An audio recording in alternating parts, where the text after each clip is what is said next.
नागौर दौरे पर हैं सीएम गहलोत और इस दौरान क्या कुछ कह रहे हैं अपने संबोधन में सुनते हैं।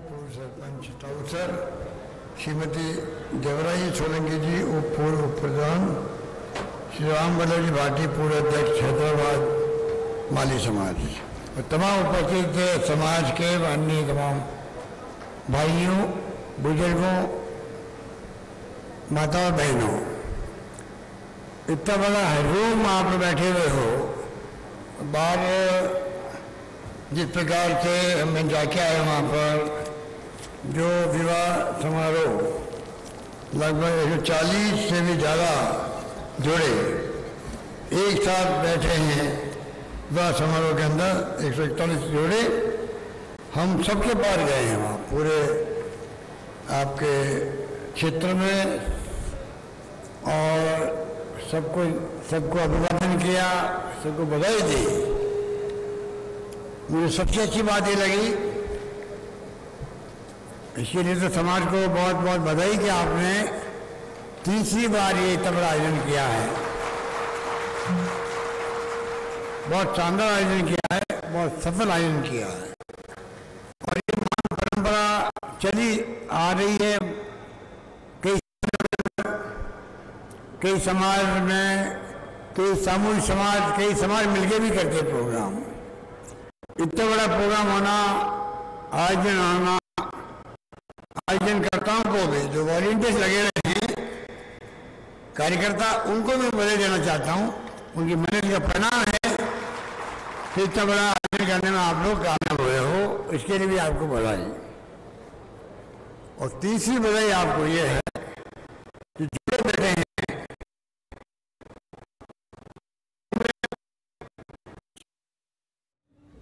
तो मुख्यमंत्री अशोक गहलोत जो नागौर के दौरे पर हैं, नागौर पहुंचे हैं, इस दौरान तमाम जो आतिथ्य है वो सत्कार यहां पर हुआ, उनका आतिथ्य हुआ और तमाम जो स्टेज पर अतिथिगण हैं वो भी यहां नजर आ रहे हैं। तो माली समाज के सामूहिक विवाह समारोह में शिरकत कर रहे हैं सीएम अशोक गहलोत। 141 वर वधुओं को आशीर्वाद देंगे सीएम। चेनार में मुख्यमंत्री आम सभा को सामूहिक विवाह होना एक अच्छी परंपरा है। ये परंपरा इतनी महान है जिसमें अमीर गरीब का भेद मिटता है, समाज में एकजुटता आती है, समरसता आती है, समाज एकजुट होता है। तो इतना बड़ा काम जो किया है उसके लिए मैं अपनी ओर से आप सबकी ओर से तमाम वर वधुओं को जाना जाता हूं। इन सबका भविष्य बहुत उज्जवल हो, अपनी जिंदगी में कामयाब हो, इनके परिवारजन स्मृतिशाली बने, सुख शांति से रहे, आगे बढ़े, ये मेरी बहुत बड़ी शुभकामना इनके प्रति रहेगी।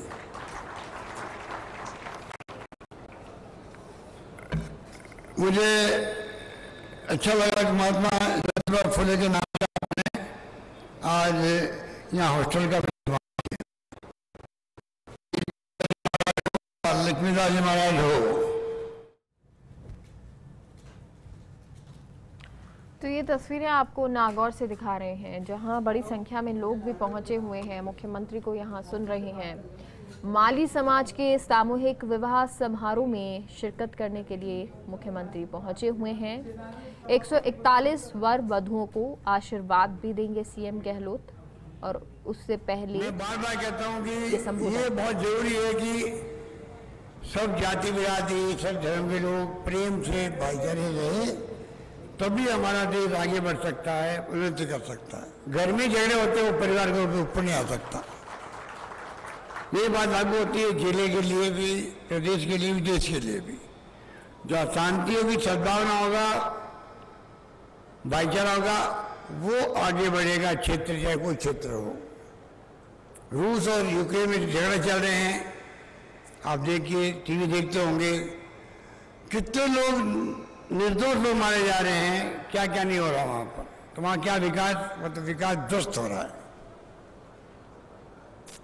इसलिए जरूरी है कि हम लोग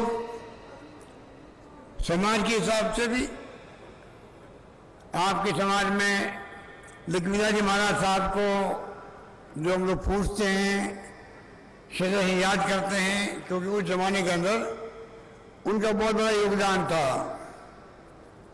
इसलिए वो पूजनीय हैं। तो दूसरी तरफ ज्योतिबा फूले, आप कल्पना कीजिए उस जमाने में जब शिक्षा खाली अंग्रेज लोग ही पढ़ सकते थे या बड़े घरानों के लोग पढ़ सकते थे, उस वक्त में उन्होंने अपनी और महिलाओं को पढ़ने पाप समझा जाता था। उस वक्त उन्होंने अपनी पत्नी सावित्रीबाई फुले को पढ़ाई नहीं, शिक्षिका बनाया। एक क्रांति हुई उस वक्त में। कितना समाज में उनके प्रति गाली गलौज या दुर्व्यवहार क्या क्या नहीं हुआ होगा, आप सबने पढ़ा होगा, समझा होगा। तो एक हमें गर्व होना चाहिए, बाली समाज का एक ऐसा महापुरुष हुआ है देश के अंदर, ज्योतिराव फुले के नाम से, सावित्रीबाई फुले के नाम से उनकी पत्नी। बिहार चले जाओ, उत्तर प्रदेश जाओ, कहीं जाओ, आज हर राजनीतिक पार्टियां उनकी फुट लगाती है, तो जानती है कि ये महापुरुष जो है ये छत्तीसगढ़ कौम का है। शिक्षा का उन्होंने अगर प्रारंभ किया, लड़कियों की शिक्षा, महिलाओं की शिक्षा, तो सब जितने चाहे ओबीसी के लोग हो, चाहे वो पिछड़े समाज के हों, दलित वर्ग के हों, ट्राइबल हों, कोई गरीब आदमी हो, उनकी महिलाओं को पढ़ने का अवसर मिला। आज मुझे कहते हुए गर्व है आपको, राजस्थान में पिछले 20 साल पहले मैं मुख्यमंत्री बना था तो बहुत कम लड़कियां पढ़ती थी, बहुत कम परसेंटेज था। आज आपको मालूम है लड़कों की ज़्यादा संख्या लड़कियों की होगी राजस्थान पढ़ने वाले की स्थिति पर। स्त्री शिक्षा का बहुत बड़ा महत्व है जिंदगी के अंदर, समाज के अंदर, किसी भी प्रदेश देश के अंदर।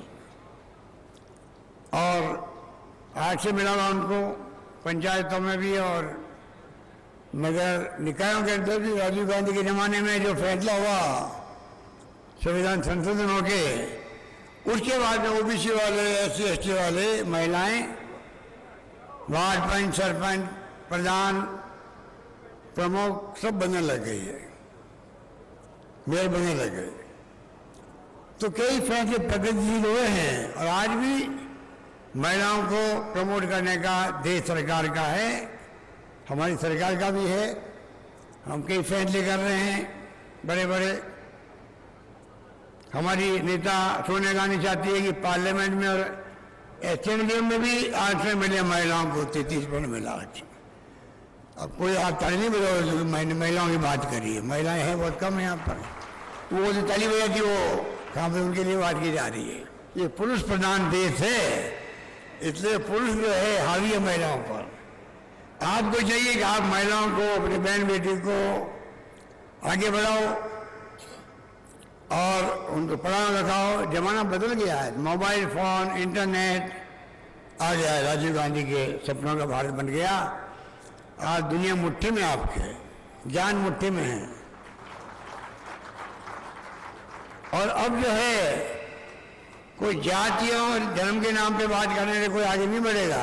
अब तो जिस परिवार में जिस जाति के लोग प्रतिस्पर्धा करेंगे पढ़ाई की, शिक्षा में आगे बढ़ेंगे, वही परिवार, वही जाति, वही पार्टी आगे बढ़ेगी। क्योंकि आजकल मैं तो पढ़ाई का है, नॉलेज इज पावर, जिसके पास ज्ञान है वो पावरफुल है। इसलिए मैं आह्वान करूंगा आपको भी, माली समाज में कोई भी लड़का लड़की बच्चा पढ़े से वंचित नहीं रहे। मोबाइल IT का जमाना है, तनख्वाह मिलती है 1 लाख, 5 लाख, 25 लाख, 50 लाख, 1 करोड़ 1 साल की। दुनिया भर में उनकी पूछ होती है। इसलिए जिस समाज को आगे बढ़ना है उनको चाहिए कि शिक्षा में जोड़ दे वो। और हमारी शिक्षा में आप देख रहे हो, हमने कॉलेज का जाल बिछाया राजस्थान के अंदर। कोई 150 कॉलेज खोल दी होगी मैंने 2 साल के अंदर, 150 ज़्यादा कॉलेज खोल दिए। लड़कियों को कॉलेज जहाँ बांध के हम दे देते हैं। 500 लड़कियाँ जब पढ़ती स्कूल में, मैंने घोषणा कर रखी जब 500 लड़कियाँ होगी वहाँ स्कूल को कॉलेज बना दिया जाएगा।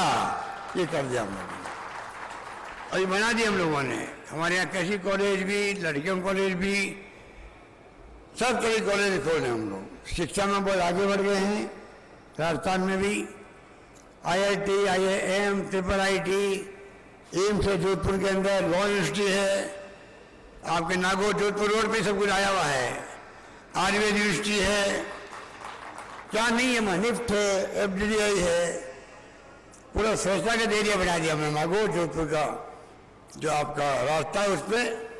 तो मैं कहना चाहूँगा कि ज्योतिबा फुले आज घर घर में पूछते हैं लोग महाराष्ट्र के अंदर। आपको मालूम है महाराष्ट्र के असेंबली के प्रांगण के अंदर कोई मूर्ति लगी हुई है, तो आदमगढ़ मूर्ति ज्योतिबा फुले की लगी हुई है असेंबली के अंदर, आप समझ सकते हो। कहीं जाओगे तो ज्योतिबा फुले, शायद फुले की आपको स्कूल कॉलेज मिलेगी, स्वच्छता मिलेगी। इसलिए महापुरुष समाज में हुए हैं, आप उनसे प्रेरणा लें, आगे बढ़े। और मैं समझता हूँ कि वही हमें आगे बढ़ाएगा, वही हमें, मैं समझता हूँ कि अवसर देगा आपको समाज में आगे बढ़ाने का। इसलिए मैं कहना चाहूँगा आपको, मुझे आपने आज के दिन याद किया, राजनीति गहलोत जी मुझे मिले थे एक दिन, इन्होंने कहा था कि मैं छात्रावास बनाया तो आपको भी आना चाहिए, मैं भी जा रहा हूँ। तो मैंने कहा मैं आता हूँ, देखता हूँ, क्योंकि कोरोना के बाद में निकलना कम हुआ मेरा भी, 2 बार कोरोना मुझे भी हो गया, हार्ट में स्टेंट लग गया, क्योंकि पोस्ट कोविड जो है ये बीमारी बहुत कई लोगों को तकलीफ देती है। मैं आपको भी अपील करना चाहूँगा, आज भी अभी कोरोना गया नहीं है, अभी भी अमेरिका में, इंग्लैंड में, बम्बई में कहीं कहीं छुटपुट आता रहता, नए नए तरीके का आ रहा है, आप पढ़ते होंगे अखबार में। तो अभी भी आप बच के रहें, थोड़ा ध्यान देंगे साफ सफाई का, जहाँ तक बस चले आप थोड़ा डिस्टेंस मेंटेन करें, ये सब प्रोटोकॉल आपको मालूम है।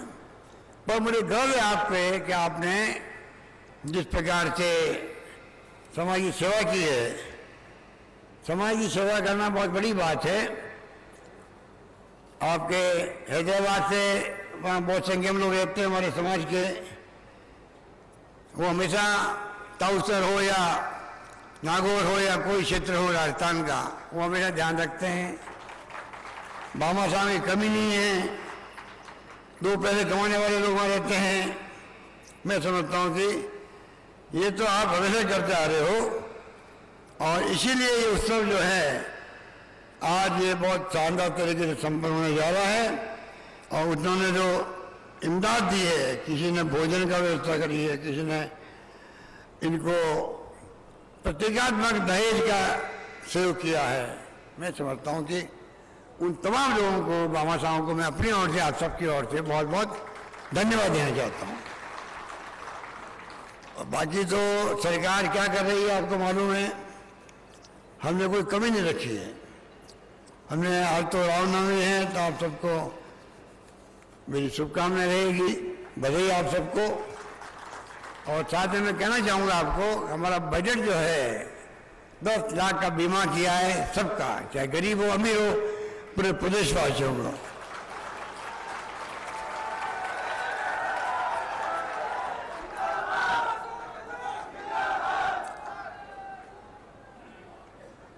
पहले एक ऑपरेशन में 1 लाख 2 लाख, हार्ट का ऑपरेशन मैंने कराया है, मेरा एक नया पैसा नहीं लगा।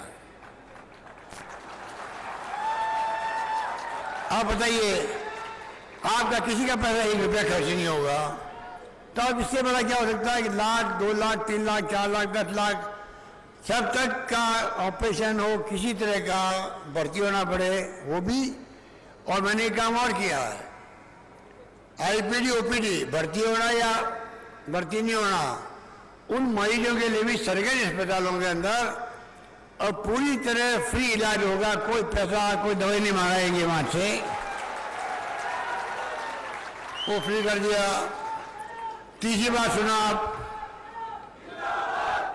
तीसरी बात, आजकल किसी किडनी फेल हो रही है कि ए भाई किसी का लीवर खराब हो रहा है, तो लीवर खराब या तो वंशानुगत हो जाता है, कोई पता नहीं लगता क्यों हो गया, और कई लोग जो ज्यादा पीते हैं उनका लीवर खराब होता है। तो पीने वालों को मैं कहना चाहूंगा पीना छोड़ दे।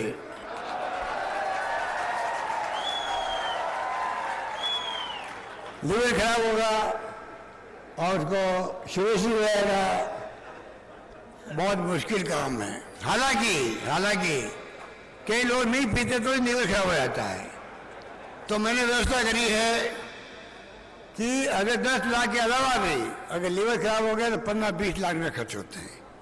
किडनी ट्रांसप्लांट कराने में 10-12 लाख खर्च होते हैं। बोन मैरो ट्रांसप्लांट करवाना है, कैंसर के कारण से लाखों रुपए खर्च होते हैं। आजकल एक्सीडेंट में लोग मर जाते हैं तो उनका ऑर्गन जो है, हार्ट भी है, आंखें भी है, किडनी भी है, वो काम आ जाती है दूसरे की, हवाई जहाज से जाती है वो किडनी और हार्ट, कहीं पे भी जरूरत होती है। हिंदुस्तान भर के अंदर एक एम्बुलेंस ही जाती है वो लगने के लिए, इतनी बड़ी कीमती चीज होती है। हमने कहा है 10 लाख के अलावा भी किसी की किडनी खराब हो गई, अगर लीवर ट्रांसप्लांट करवाना है, बोन मैरो ट्रांसप्लांट होना है या कोई ऑर्गन ट्रांसप्लांट होना है, 10 लाख, 12 लाख, 15 लाख, 20 लाख कितने खर्च हो तो भी सरकार देगी, उसका पैसा नहीं लगेगा, ये हमने कर दिया।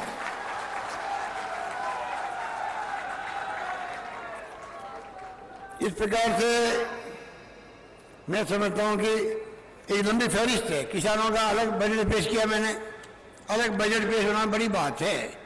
अब किसान आगे से मांग सकते सरकार देगा आप ये करो वो करो, क्योंकि हमारा अलग बजट है, वो हमने किया है। और साथ में पानी की योजना आ रही है, घर घर जल नल कनेक्शन, आधा पैसा हम दे रहे हैं, आधा पैसा भारत सरकार दे रही है। बड़ा जल मिशन आ रहा है। बिजली किसानों की मांग थी कि हमें दिन को मिले, रात को तकलीफ होती है, नहीं करने का अंदाज। 16 जिले पहले हो गए थे और बाकी जिले भी इस साल कर दिए जाएंगे, ये मैंने घोषणा कर दी है। कनेक्शन जो है आपके बाकी 12 साल का पहले बाकी था, अब 2 साल के वेटिंग लिस्ट है। तो मैंने इस बजट में घोषणा करी है 9 साल की वेटिंग लिस्ट इन 2 साल में पूरी हो जाएगी, सबको कनेक्शन मिल जाएंगे, जो बाकी रह के सबको मिल जाएंगे। इस प्रकार से जो मुझसे मांगा आप लोगों ने वो मैंने देने का प्रयास किया है। नागौर के लिए कई घोषणाएं पानी की है और भी सड़क की है, वो मैं अभी वक्त नहीं है कि मैं आप सबको बताऊं, सब मालूम है आप लोगों को, अखबार में आप पढ़ते होंगे। मेडिकल कॉलेज खोल रहे यहाँ पर 100 बीघा जमीन में निर्माण चल रहा है, वहाँ लगे। अब हमने कहा कि आपके यहाँ पर उप जिला अस्पताल को कम्युनिस्ट कर दिया गया डीडमा के अंदर, और नावा में, डेगाना में, जायल में CHC को उप जिला अस्पताल बना दिया गया। पशु चिकित्सा महाविद्यालय नावा में खोला गया। मेरे कहने मतलब बहुत लंबी लिस्ट तो मैं नहीं पढ़ना चाहता, पर मैं इतना कह सकता हूँ कि हर क्षेत्र के लोगों को 90 लाख लोगों को पेंशन दे रहे हैं, लोगों को, विधवाओं को भी, बुजुर्गों को भी, एकल नारी को भी, निसर्जनों को भी, वो कभी नहीं रखे। एक एक चीज का ध्यान रखे। निसर्जन जो है वो खुद नहीं चल पा रहा है, ज्यादा उसकी तकलीफ है, तो पेंशन के अलावा एक आदमी साथ रखने के लिए 1000 रुपये अलग एक्स्ट्रा दे रहे हैं उनको, ये फैसला मैंने भी किया है।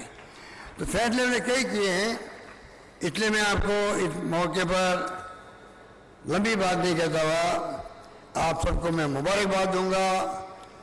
हजारों तादाद में आप लोग पधारे हो यहाँ पर, ये इस बात का सबूत है कि आपके दिल के अंदर समाज सेवा का भाव है, समाज सेवा आप जुड़े रहे हैं, आप सामूहिक विवाह में प्रोत्साहन दे रहे बच्चों को, आने वाले वक्त में और बड़ा प्रोग्राम करें, और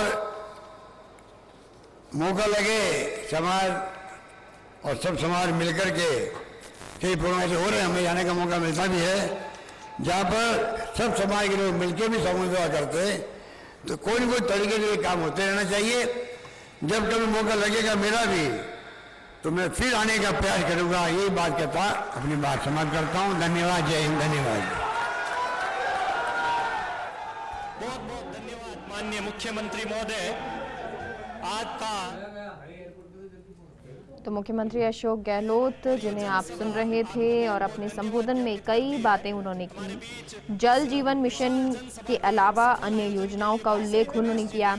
कोरोना को लेकर भी बोले मुख्यमंत्री गहलोत, कहा कि अभी गया नहीं है कोरोना पूरी तरीके से और सभी जो है अपना खास ख्याल रखें, सावधानी बरतने का सीएम ने आह्वान किया। तो वहीं सरकार ने विकास को लेकर कोई कमी नहीं रखी, ये भी सीएम ने कहा। और ये अब तस्वीरें आपको दिखा रहे हैं हम, जहां पर तस्वीर लेकर लोग पहुंचे हैं, भेंट यहां पर सीएम को तस्वीर की जा रही है। जोरदार तालियों से स्वागत, अभिनंदन।